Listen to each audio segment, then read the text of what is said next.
Hare Krishna. Thank you all for coming to today's Sunday Feast program. I know yesterday was a very long day. Regardless of whether you had active seva going on or regardless of whether you were sitting in Kirtan, both are in austerity. It's not easy. All services are very insignificant and very humbling when we're talking about Guru. It doesn't matter whether you lead Kirtan. It doesn't matter whether you're washing the pots. It does not matter. So all of you are engaged somehow, in some way, in some shape or form. Whether you were in the kitchen, whether you were up in the stage decorating, whether you were in the Kirtan, singing Kirtan, just sitting in the Kirtan, not leading the Kirtan, but even just sitting in the Kirtan. It is a very big seva. So thank you so much. So we are reading from a book known as Nectar of Instruction.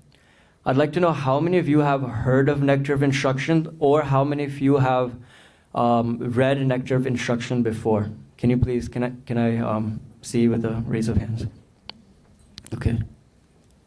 Matlab Nectar of Instructions, pehle aap kabhi sune nahi, right? That's good, because then I also know, right? Because so far we've been reading from Bhagavad Gita. Everybody knows Bhagavad Gita. It is the book of life. It is a way of life. But Krishna talks about what is bhakti. And bhakti entails serving Krishna. If you want to know about somebody, we need to read about them. So Krishna is saying bhakti, but who is Krishna? What is Krishna? What is his pastimes? Who in the world is Krishna? All of us, we're Hare Krishnas.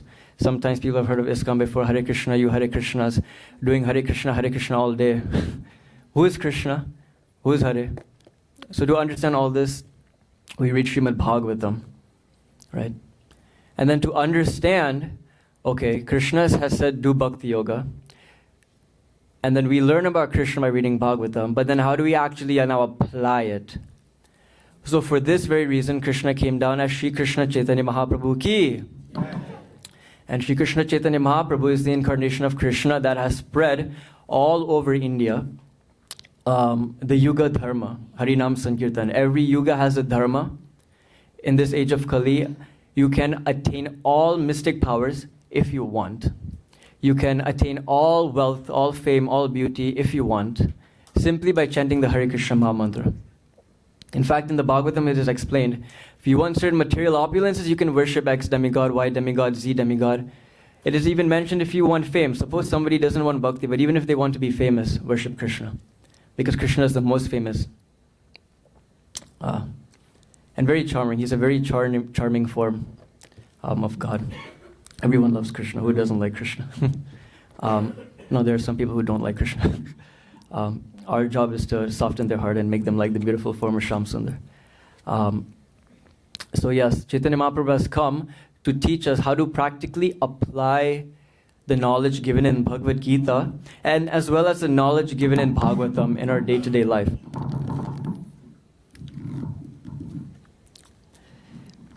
Many of you may or may not know, but Sri Krishna Chaitanya Mahaprabhu, while he was here, which is actually during the same time as Christopher Columbus, so when Christopher Columbus was on his journey to find North America, Mahaprabhu was here doing his pastimes in West Bengal. Many people don't think, like many people, they have not made the connection, but I was like, hey, Christopher Columbus came in the 1400s around that time, so I did some research. Both of them were on this planet during the same time.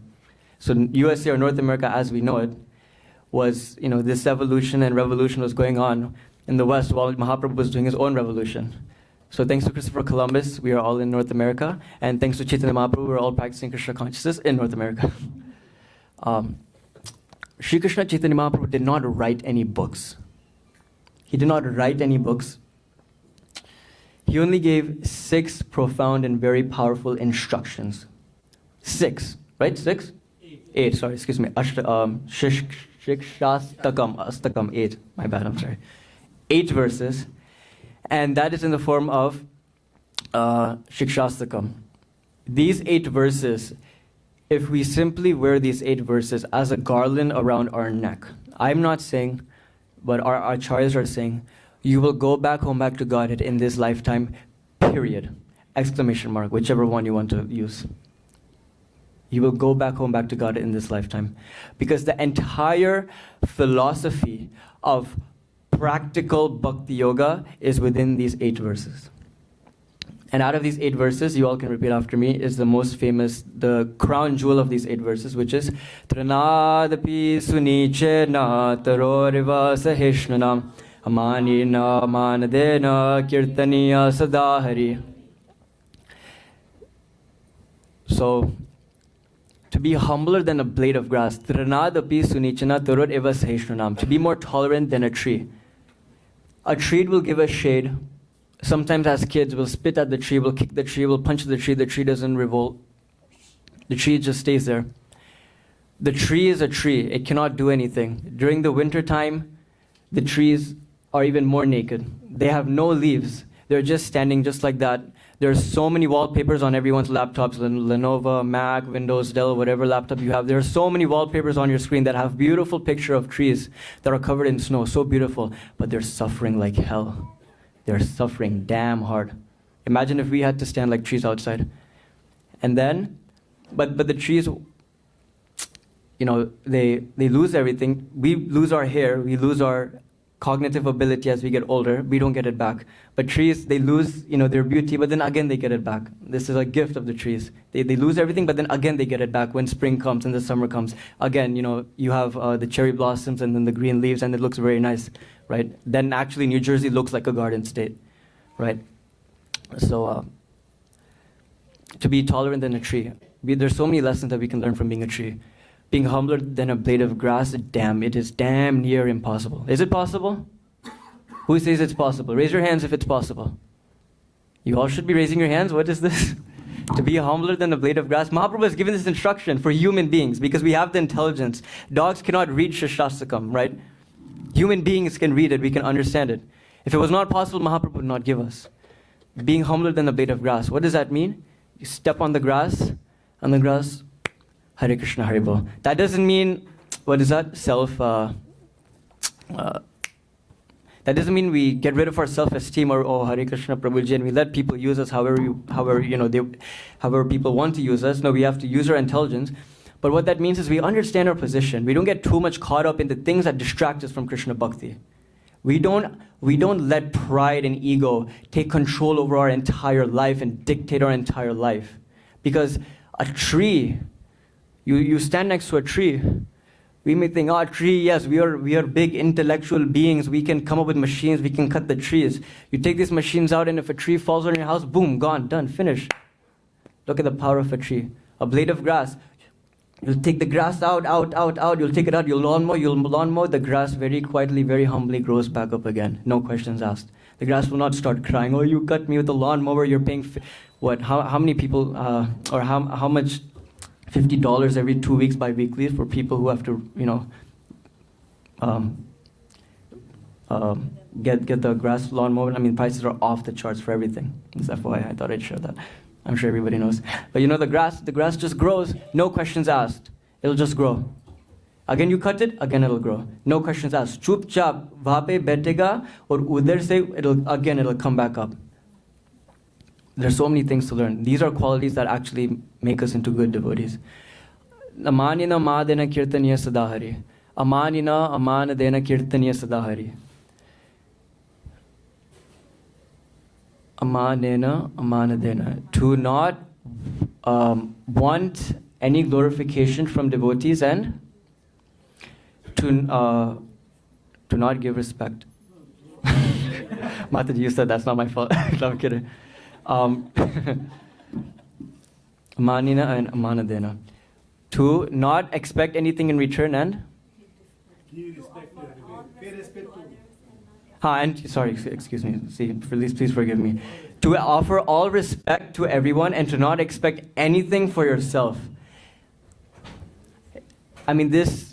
Name me one person who you can think of. Name me one person who follows these other 2 principles mentioned in this verse, where you are ready to give all respect to someone, one individual or anyone, and at the same time, you don't expect anything in return from that person who you're giving respect to. No, don't actually call out names. Please be very humble. You know, it is very, very, very tough to have these qualities. How do these qualities manifest? There's this Marvel, there's this DC, there's this, back in the day you had your own superheroes, there's this superhero, that superhero movies, there's so many superhero movies. They all have superpowers, super speed, super this, super that. But at the end of the day, if the guy is depressed, if the woman is depressed, what superhero they will be? You can have superpowers, you can even have mystic siddhis, right? You can have the siddhi to become as giant as a mountain, you can have the siddhi to become as tiny as an ant. You can have siddhi to stay in water for as long as you want, and you can have the siddhi to fly. But if the soul is depressed, what superpower it will use? It'll just sit there. It will not feel like doing anything. Neither it'll do good, neither it'll have the motivation to do something bad, something it's created to do. But why would the person be depressed? Because the qualities are not there. Because a person doesn't understand how to have proper mental, proper emotional management. So hence, what does it really mean to have superpowers? This verse is the key for you to developing your utmost potential and to developing your superpowers, the superpowers for a human being. Dogs, cats, they don't have superpowers. Superpowers. What I mean by superpowers is the intelligence. This intelligence that we have itself is a superpower. To understand and to ask questions. Who are we? Why are we here? Am I a human? Am I really acting as a human? Or am I just doing, I've flipped God and, I'm living my lifestyle in such a way where I'm not actually asking myself. Atoto Brahmasya jigyasa means to ask, jigyasa, Brahman. Knowledge of Brahman means to understand, who am I? Who is God, if there is a God? What is the purpose of my life? Because dogs and cats simply cannot ask this question. Right?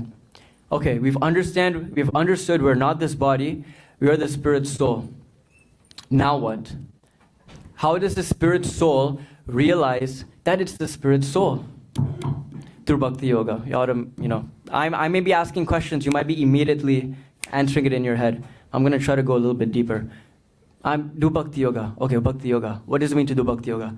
Wake up, do your rounds, and go to the temple on Sundays. And if you're in a Bhakti Riksha, go do Friday Bhakti Riksha program and do some reading at home. And just do your Krishna consciousness at home. And this is Bhakti Yoga. It's very simple. It is actually very simple for this simple. Now, what that means is that, Rupa Goswami will tell us what that means. We'll quickly read the translation, and we'll read the purport. The purport is a little long, but, okay, before we get into the verse, I was talking about how Chaitanya Mahaprabhu came and he only wrote these 8 Shikshastakam verses. That's it. There's nothing else. And then obviously through his achar, through his prachar, through his example, through his actions, he actually taught practically how to follow Krishna consciousness. Chaitanya Mahaprabhu had 6 primary important disciples, also known as the 6 Goswamis. Everyone understand so far? 6 Goswamis, disciples. The 6 Goswamis, you can see it's the first picture on the right in the Guru Parampara. For those of you who don't know, you'll have one frame and there are 6 personalities. These are the first 6 disciples of Shri Krishna Chaitanya Mahaprabhu. Out of the 6 disciples, Shri Rup, Shri Sanatana, Bhatta Raghunatha, Shri Jiva Gopala, Bhatta Dasa Raghunath. These are 6 names. So out of these 6 acharyas, Chaitanya Mahaprabhu empowered all of them to write books on how to practically do bhakti, physically, externally, and how to properly process bhakti yoga in our mind. What that means is how to engage our mind in Krishna consciousness. Externally, we may be doing so many things, but how to actually engage and put our mind to the process. Because it's a process. Your mind is your mind. And at the end of the day, everybody will go home from here and everybody will go back to the same problem that they have. And that is the problem with their mind. It is not the job, it is not the family, it is not the relationships, it's nothing. It is there's only one problem in this world, internally, and that is the mind. Right? And that understanding of how to actually do Krishna consciousness, that has been written down by the 6 Goswamis. Out of the 6 Goswamis, the head of the 6 Goswamis, or I would say the acharya that is in charge, the head of our entire disciplic succession, from the 6 Goswamis and then Srila Bhaktivinoda Thakur, Jagannath Das Babaji Maharaj, Bhaktivinoda Thakur, Gaura Krishna, Gorkishore Das Babaji Maharaj, Srila Prabhupada's guru, Bhaktisiddhanta Saraswati Thakur, and then our ISKCON's founder, Acharya Srila Prabhupada, the head of our entire parampara or sampradaya is Sri Rupa Goswami. Rupa Goswami is the head of the 6 Goswamis, and he wrote this book, Nectar of Instruction, also known as Upadeshamrit. Srila Prabhupada translated it in English to Nectar of Instruction. Is everybody on the same page so far? Are we on the same page?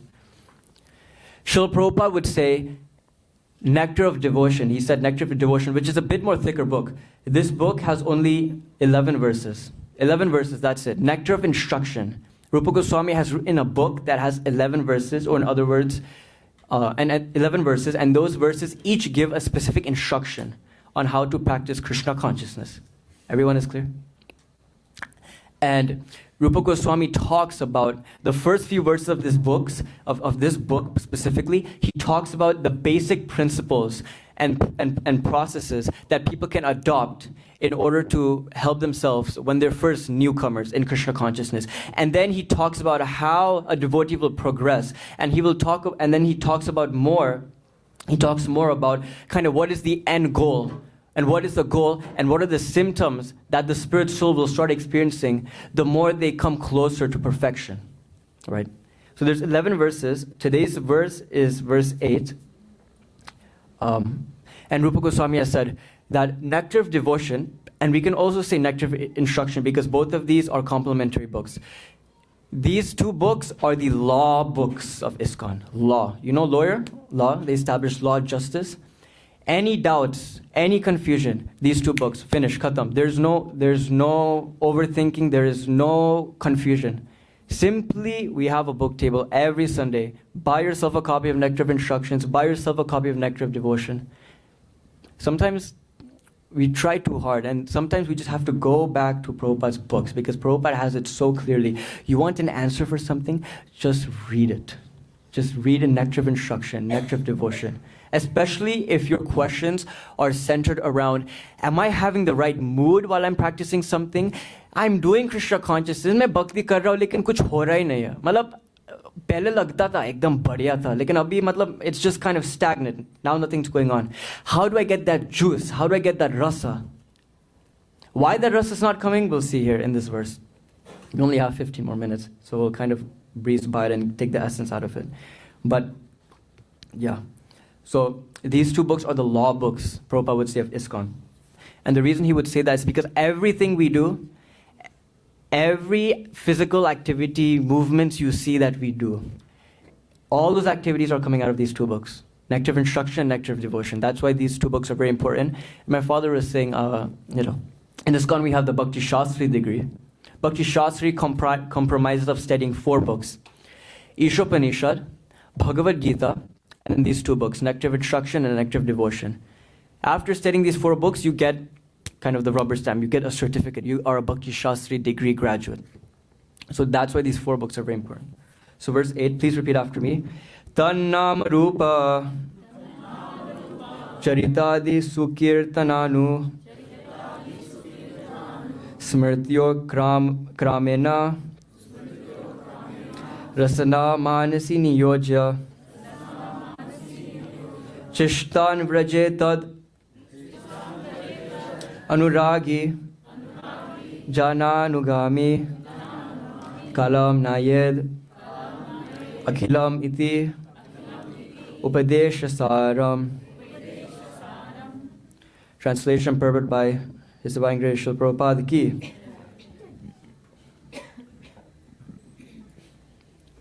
Krishna. The essence of all advice, simple. The essence of all advice. You come to Sunday feast, you go here, you go there, you're many people, especially in the beginning, who are very much into spirituality. The essence of all advice, listen up, is that one should utilize one's full time. Full time means how many hours are there in a day? 24. 24 hours a day.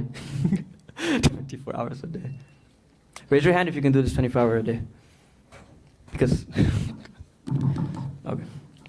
I was just saying, maybe there's actually somebody, want to take some guidance from them how to do. We can all take guidance from whoever that one person is.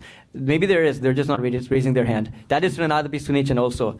You are actually so great in devotional service. You're so close to realizing God. But the more you're close to realizing God, automatically the more softer your heart gets, and you feel like, oh, I'm so insignificant. I'm so fallen. This devotee is so sincere. Even though actually, that devotee is not as advanced as the other devotee, but still that highly advanced devotee will think, I'm so fallen. I'm so, I'm actually not qualified to serve even the Lord. A pure devotee of the Lord will feel like he is not qualified to serve the Lord. Right? So maybe there's someone in the crowd, but they're just not raising their hand. So, 24 hours a day doing what? In nicely chanting and remembering the Lord's divine name, transcendental form, qualities, and eternal pastimes, thereby gradually engaging one's tongue and mind in this way. One should reside in Vraja, Goloka Vrindavana Dham, and serve Krishna under the guidance of devotees. One should follow in the footsteps of the Lord's beloved devotees who are deeply attached to his devotional service. Now, this is verse 8. We're going to get into the purport. We have 3 gradations of qualification of a devotee. Qualification. What is the first one? It ends in Adhikari. That is the first one. Kanishta Adhikari, right? We have Kanishta Adhikari, qualification, Madhyam Adhikari, and Uttam Adhikari. We are all Adhikaris. Hence, there is no room for fault finding. There is no room for saying this devotee is the beginner, this devotee is, a senior. I can talk to you personally. I know devotees who have taken up Krishna consciousness seriously. In 2 years, they've surpassed devotees who've been practicing for 20 years. I'm not procrastinating. I'm not exaggerating. Procrastination is one of my nervous side. But I'm not exaggerating at all. I'm very serious. That's because the process is so simple. They've engraved it in, literally they've taken their beads and they've used it as an engraving pen and they've engraved it in their hearts. And they've made such rapid progress in 2 years. And the devotee who's been in the movement for 20 years, at some point he was also very advanced after 2 years. But then,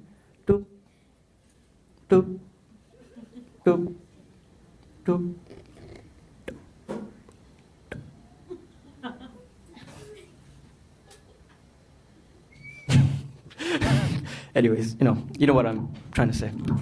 It's like, oh my, it's like getting, a new job. Oh my God, I got a new job. I got a new internship. 1 month later, yes, boss. Hello, boss. Good morning. Good evening. Can we reschedule? I'll touch base with you. Just need to touch base with you really quickly. I cannot come. I'm sorry. I cannot do this. We have go live and we have product launch and we have this and that. And oh my God. The first month it was like, yes, I'm getting experience. And then after 2 months, it's like, Krishna. And then we start finding who God is. And then sometimes we start and then we start asking questions because our life feels so stagnant. And then sometimes we come into a midlife crisis. Anyways, let's start the purport. Okay. Sorry. There's 3 levels of qualification. Kanishta Adhikari. Kanishta means beginner, but he's still an Adhikari. The fact that you're a devotee means that you're an Adhikari, which means Adhikar. What does Adhikari mean? What does Adhikari mean? Huh? Authority? What's another meaning of Adhikari? Ye isme Adhikar hai. Eligible, yes. So everyone is eligible for Krishna consciousness. Everybody is just at a different level. But never think of a devotee as Kanishta, Madhyama, or Uttama. Always add Adhikari after it. That's why Rupa Goswami has said Kanishta Adhikari, Madhyama Adhikari, and Uttama Adhikari. Is that clear?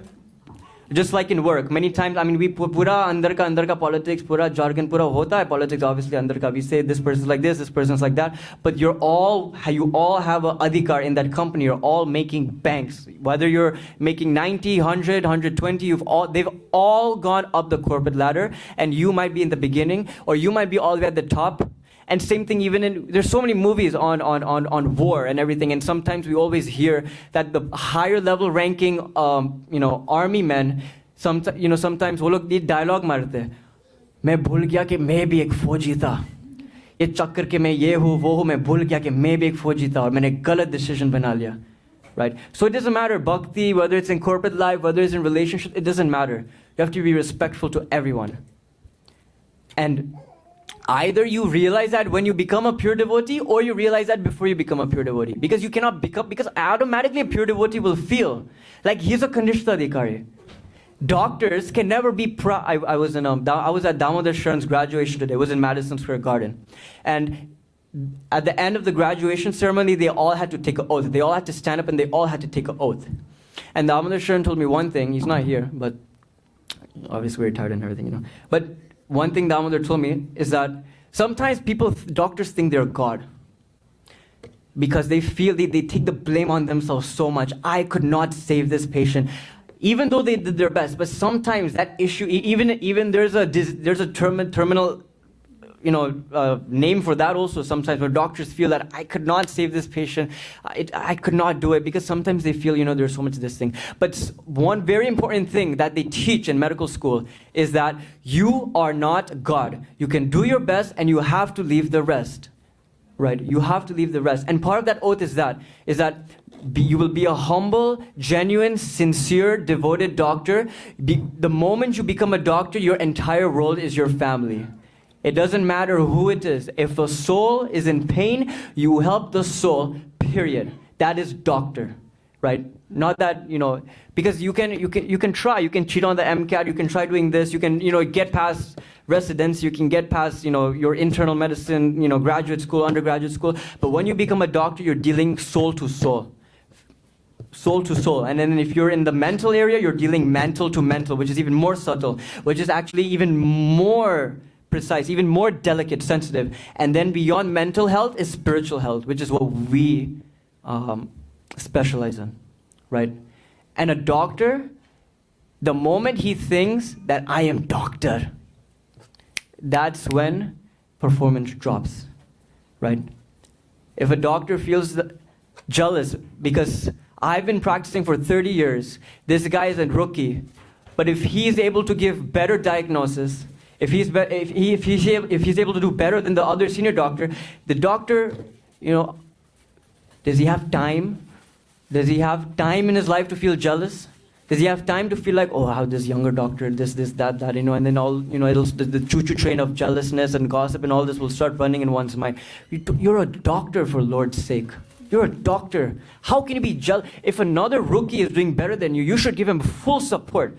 So this principle is not only in Krishna consciousness, it is in every single department of life. But what Rupa Goswami what practical means is that we take these principles from these different aspects of life and we put them in our Krishna consciousness. Then we'll make progress, right? So this verse is taught. So Rupa Goswami mentions this point of there is this qualifications. There are different levels of qualifications. What did I say earlier? It was yeah, but there's adhikari, qualification of eligible. Yes. There's different levels. There's 3 qualifications. Now wo ho gaya. So there's Kanishta, there's Madhyam, and Uttama. 3, you could say stages. Kanishta Adhikari, Madhyam Adhikari, Uttama Adhikari. 3 stages. In this verse, that is qualification. Rupa Goswami has talked about qualification. Qualification, yes, your eligibility, what level you're at. This, he is going to talk about practical realization. So you will find out what is supposed to happen to you when you chant Hare Krishna. Are you ready to know? Since the mind may be one's enemy or one's friend, one has to train the mind to become his friend. Clear, simple, 101 Bhagavad Gita. Either the mind is your enemy or the mind is your friend. You have to chant Hare Krishna, do Bhakti Yoga, and you have to make your mind your friend. This is number 1 basic, right? The Krishna consciousness movement is especially meant for training the mind to be always engaged in Krishna's business. What did I say in the beginning of my lecture? You all will leave from here, you will have one problem, and that is the mind. At least internally. Of course, externally, so many problems will come externally. Koi ye bolega, koi wo bolega. Lekin bolne do. But who's responding? The soul is encapsulated. The soul is the soul. Then on top of the soul is the subtle body, the mind, intelligence, and false ego. The mind is the main issue. The mind contains hundreds and thousands of impressions, not only of this life, but also of many lives, but also of many lives of the past. These impressions sometimes come in contact with one another and produce contradictory pictures. In this way, the mind's function can be dangerous for a conditioned soul.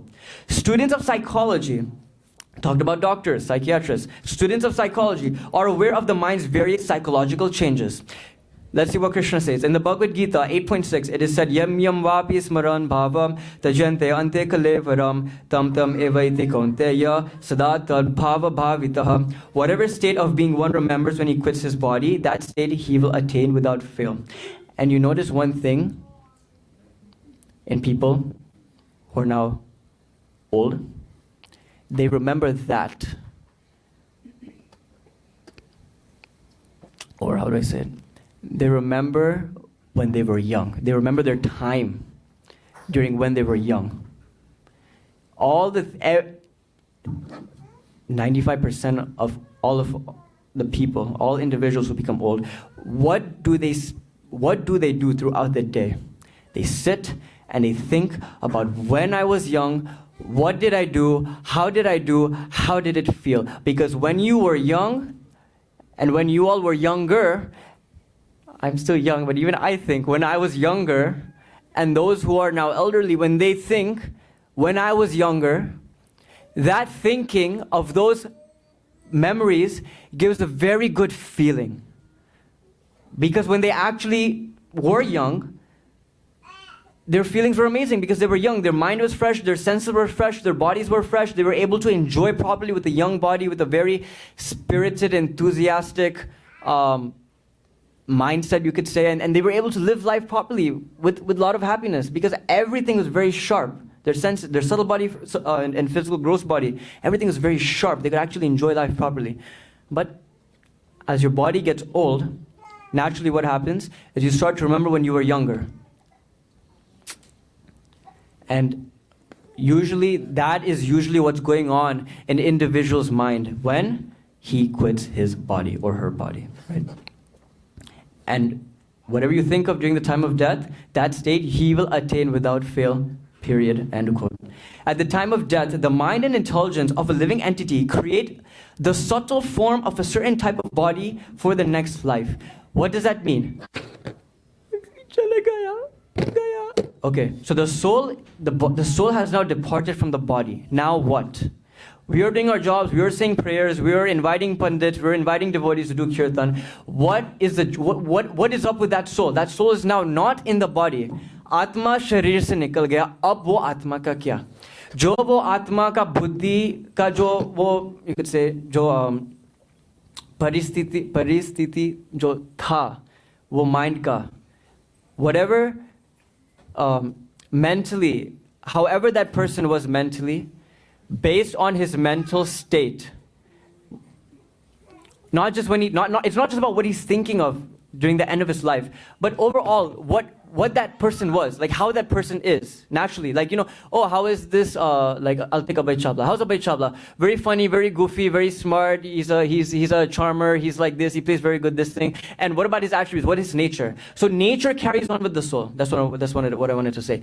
The nature of a person will carry on with the soul, right, to the next body. It's not like, oh my God, life is depressing. No, see, the mind is diseased. You have an issue. By ending your life, it does not end. The issue will come with you to the next life. Because what is your nature? Your nature is that you're very depressed, you're very sad. Rightly, because you have a specific problem. Automatically, these things happen in life. But that nature, if not fixed, will come up at some point in your next life. Right? The body is gone, but the subtle body, the nature of the person will travel to the next physical body. Right? If the mind suddenly thinks of something not very congenial, this is during the time of death, right? One has to take a corresponding birth in the next life. And what did we say before this? Generally, what one thinks of during the time of death is usually what one thinks of usually as they're old. And what one thinks of usually as they're old are usually things that they've done when they were young. You see the chronological order? You do something now, you enjoy it, that's what you will think of when you're old. When you'll think of that when you're old, you may pass away by thinking of that very exact same thing, good or bad, when your soul leaves from your body. And then accordingly, the soul will enter that specific body. And you will have the same nature. if you're a human being. If you go to the animal species, then that's a different thing. Then your human-like nature will be there dormant, because in an animal's body you cannot express like a human being. So those things will remain dormant, but then it'll again sprout back up when the soul, when the soul comes from human body. Then if it goes to an animal body, then again when it comes to human body, then again those things will come back out. The nature that you had when you had a human form of life before that, kind of intermission of the soul being in an animal body.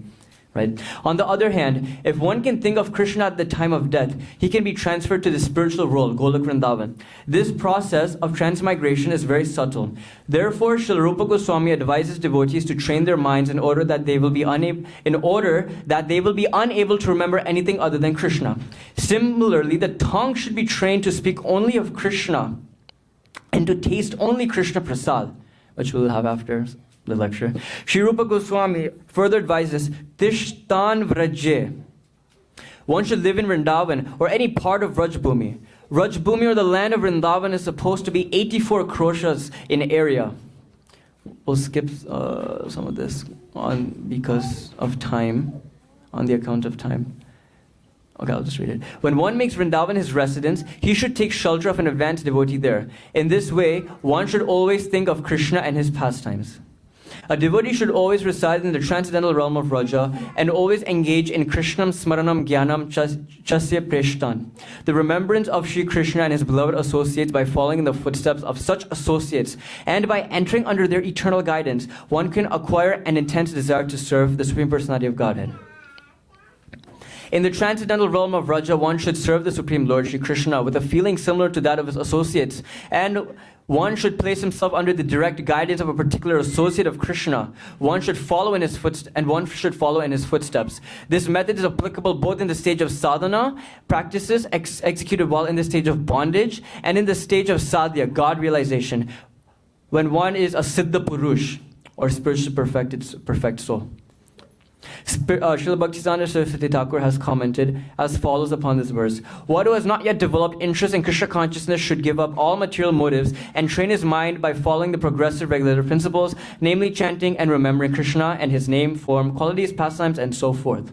In this way, after developing a taste for such things, one should try to live in Vrindavan and pass his time constantly remembering Krishna's name, fame, pastimes, and qualities under the direction and protection of an expert devotee. This is the sum and substance of all instruction regarding the cultivation of devotional service. In the neophyte stage, now Rupa Goswami is going to get into what you're going to go through as you progress through bhakti. These are the different stages of advancement. Kanishta, Uttama, Madhyama, Uttama are the stages of qualification. These, what we're going to read now, are these stages of advancement. In the neophyte stage, one should always engage in hearing Krishna Katha. This is called Shravana Dasha, the stage of hearing. How many of you love your wife and how many of you love your husband? Please raise your hand. Please raise your hand please, just raise your hand. Please, just raise your hand. All of you raise your hand. Married, not married, it'll come. Just all of you raise your hand.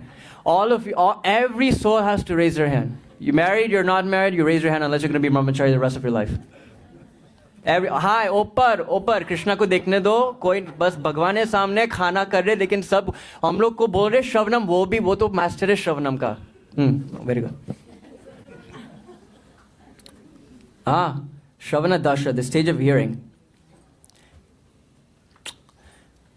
What is the first thing that many of you have to know before loving the love of your life? You need to what? Listen. You need to listen. Obviously, you have to listen. But you need to hear about them. Who is this ladki? Who is this ladka? You need to hear. Shravana Dasha applies spiritually, it applies materially also. Clear? Anything rocket science here? Ha ki na? No. Okay. Chalo. By constantly hearing the transcendental holy name of Krishna and hearing his transcendental form and okay. I'm going to go 10 minutes over. Is that fine? By constantly hearing the transcendental holy name of Krishna and hearing of his transcendental form, qualities, pastimes, the same thing happens. We want, when it comes to the love of our life, we also want to hear about their transcendental form, qualities, and pastimes. It's transcendental in the beginning, not transcendental later, right? You all can relate.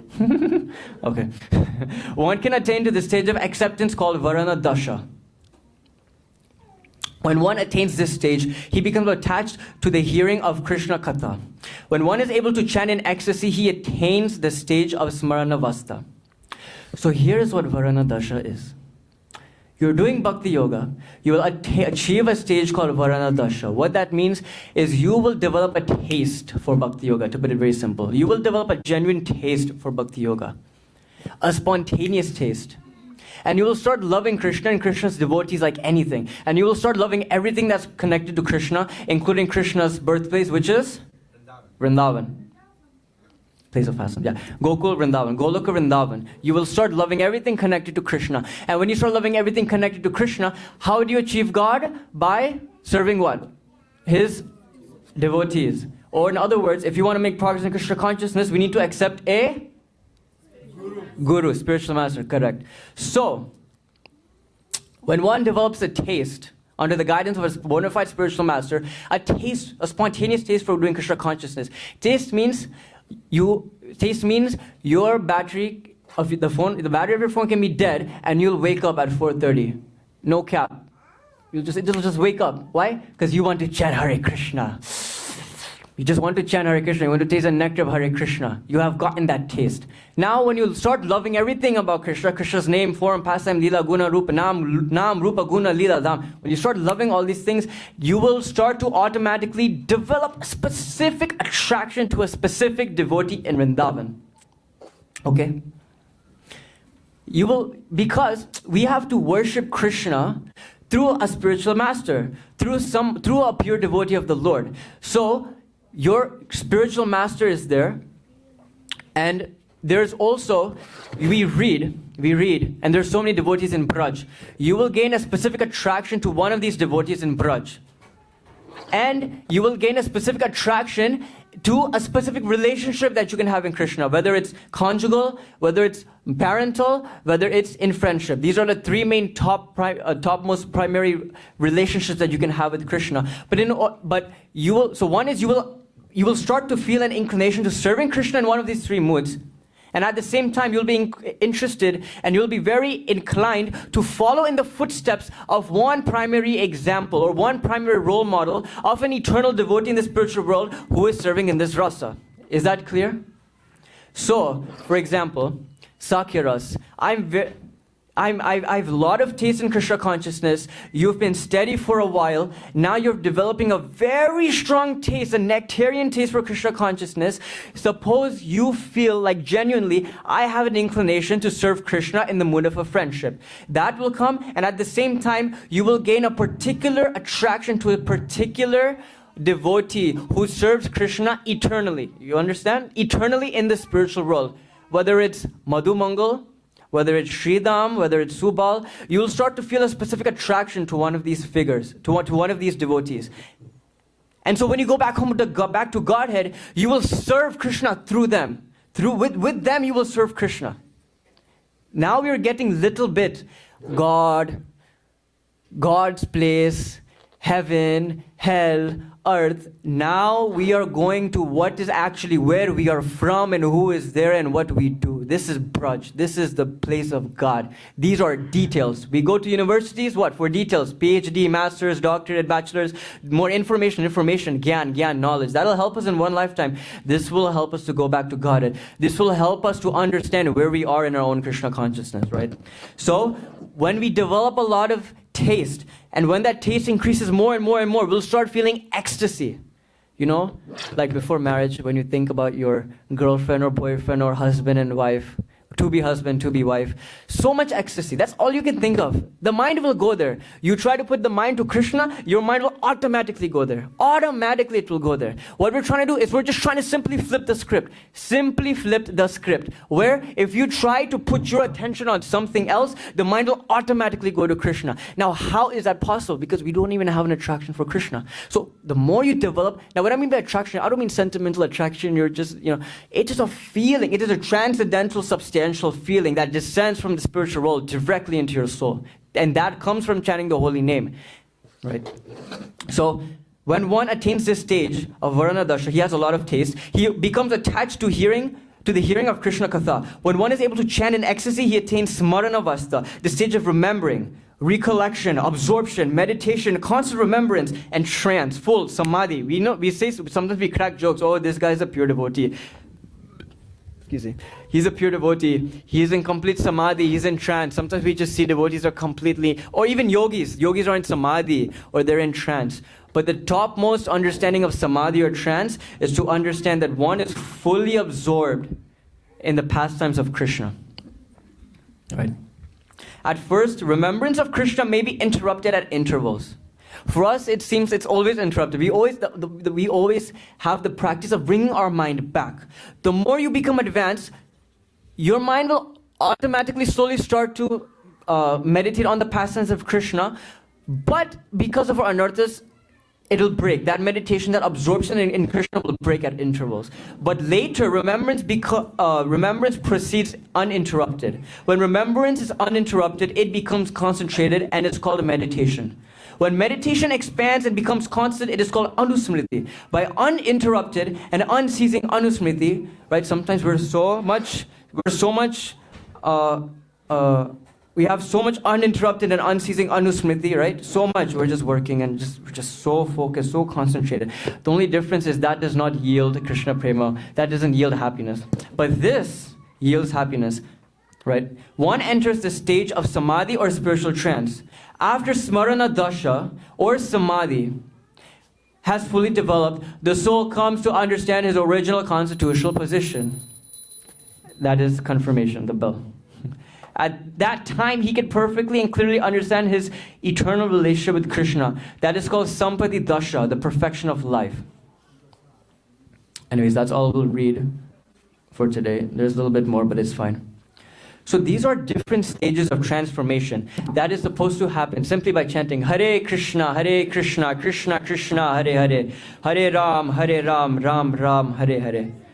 Many of you know this pastimes. One person came to Srila Prabhupada and he put his hand behind his back and he took out a flower that's only found in the Middle East, that area, Middle Eastern area, Afghanistan, that area. Prabhupada later told this flower is actually from Afghanistan. But the yogi, he put his hand behind his back and he took out a flower and he said, Swamiji, this is something. This is, these are different yogi siddhis. Swami, what is your yogi siddhi? Please show. You've come to America, you've started this, ISKCON. What is your siddhi? Right? Because many times we're impressed. Somebody, they can take gold out of their mouth or kuch jadoo kar karke gold. They can produce some amount of gold. Krishna is the originator of Krishna originated gold. He's the source of everything, and we're devotees of the person who's the source of all gold, right? So some yogis they can do some yogi siddhis and give you 2 ounces of gold, whatever, siddhis. Prabhupada called one devotee and he said, "Look, this is my siddhi. I've turned this guy who was completely into intoxication, illicit connection, gambling, and meat eating, and now he's practicing a pure life. He's dedicated his soul, he's dedicated his entire life to serving Krishna, to serving that Supreme Personality of Godhead who is behind this curtain. This is my siddhi." There was one Australian businessman, it took him 10 to 12 years to open one psychiatric center to a second psychiatric center. And without technology, without AI, without any Godspeed technology, Prabhupada created 108 temples around the world at the age of 70. By traveling the world 14 times. How is this possible? This ISKCON movement is a siddhi of Srila Prabhupada. Srila Prabhupada is empowered to do this. It is like saying who can balance the egg on the tip of a roof. No one can do it. It's like who can do what Srila Prabhupada did? It's practically impossible. Only somebody who's empowered, somebody who has Krishna prema can give Krishna prema to other people. This is Srila Prabhupada. What is the highest form of siddhi? It is stated in this verse.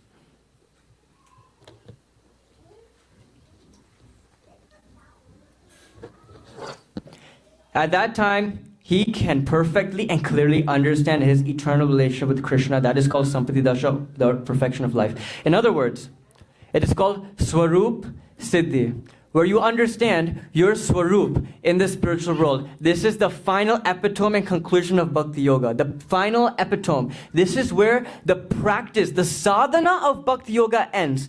But then your life as a spiritually perfected soul begins. Bhakti yoga is the process and bhakti yoga is the goal. Is that clear, right? The process and the goal is the same. You chant Hare Krishna in order to develop a taste for chanting Hare Krishna. When you develop a taste for chanting Hare Krishna, you will start chanting Hare Krishna on the platform of Bhav Siddhi. When you're on the platform of Bhav Siddhi, that is the preliminary stage of prema. That is when you slowly start feeling prema. And on the platform of Bhav Siddhi, you achieve Swarup Siddhi, which is when you understand fully your Swarup, your spiritual form in the spiritual world. This is what Srila Prabhupada is coming to give us. And the fact, and Srila Prabhupada is giving this knowledge, and he's transforming everyone's life on the planet, even after his departure, through his books. And hence, this is the highest form of Siddhi. Because Srila Prabhupada is giving us that Siddhi, that perfection of life, which is beyond all other types of yogic Siddhis. This Krishna Prema, Bhakti Yoga. I'd like to end with one thing. How many of you have been to Las Vegas? If you can raise your hand.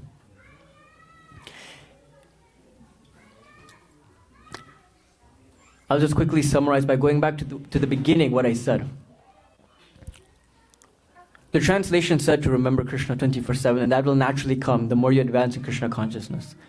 Or just naturally remembering Krishna, you will be able to remember Krishna more the more you practice Krishna consciousness. Isn't it amazing? Isn't it amazing that the exact opposite of anything associated with Krishna or Krishna's Dham, Vrindavan Dham. Let me rephrase. The exact opposite of Vrindavan Dham, in other words, is Las Vegas. Do you understand what I'm saying? That there are Vrindavan Dham, for example, because it is a place of Krishna, and we all worship Krishna, and Krishna is from Vrindavan, so I'll use Vrindavan in this example. And in Vrindavan, what goes on? Bhakti, bhajan, pure devotees. Very clear? This is what happens in Vrindavan, right? This is what Vrindavan is meant for. The polar opposite of Krishna Dham is Maya Dham. They are two polar opposites of the same coin. The four regulative principles are the four pillars on which Las Vegas stands on. And I was in New York City this morning. The reason I'm saying this is because I was thinking of what to speak in my lecture. And I actually wanted to make this point at the beginning of my lecture, but I'll end with it. The four pillars of material civilization are the exact four things that Prabhupada are telling us to refrain from, to avoid. They're both polar opposites of the same coin. Illicit sex, meat eating, intoxication, and gambling. You will not. Las Vegas is known for these four things. Las Vegas is a tourist destination, but it's known for these four things. Is it not? And Krishna consciousness is the exact opposite of these four things. Why? Because these are four regulative principles. That's what people know it as. But the full form is four regulative principles of freedom. Freedom. Freedom means to be freed. Na, I'm chained, I'm handcuffed, isse bahar aana hai. So in order to come out of this, you could say, in order to come out of being enslaved by the mind, we follow these four regulative principles. We follow the process of Bhakti Yoga, then all these things will start happening, all these different stages you'll start experiencing. Because they're the complete polar opposites. People, 24 hours, the mind aren't those things. Or for example, relationships, right? Everything's centered around your life, everything is centered around money. Is that clear? Everything is centered around money. But hold on, it's not centered around money. It's centered around relationship. Because you may be a billionaire, you may be Ambani, but if you don't have people to love, what is the use of all that money? What is the use of all that money? So money makes the world go around, that is a saying, but is it actually the relationship of a male and a female, that relationship, that power, that feeling is what makes the world go around. That is what makes money go around. Because you have money, but you want to share that money with other people. Everything you do in your life, you work and you do everything, it is all because you want to take care of your family members. Is it clear or not? Right?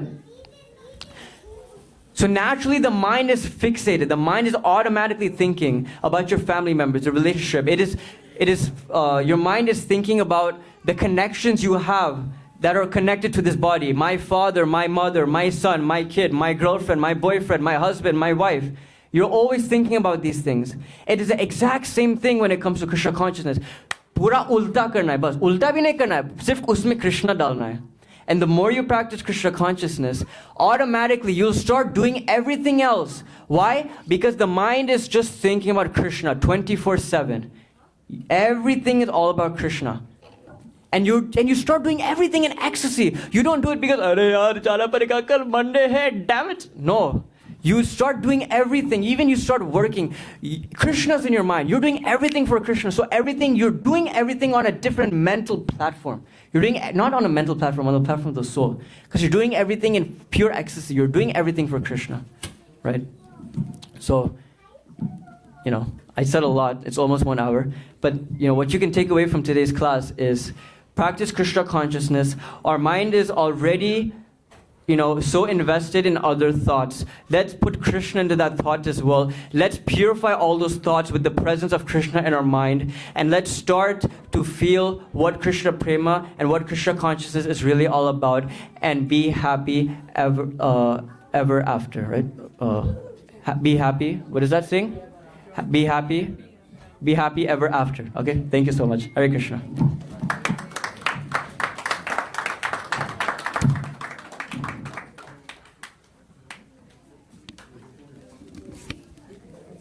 Use this one. That one's better.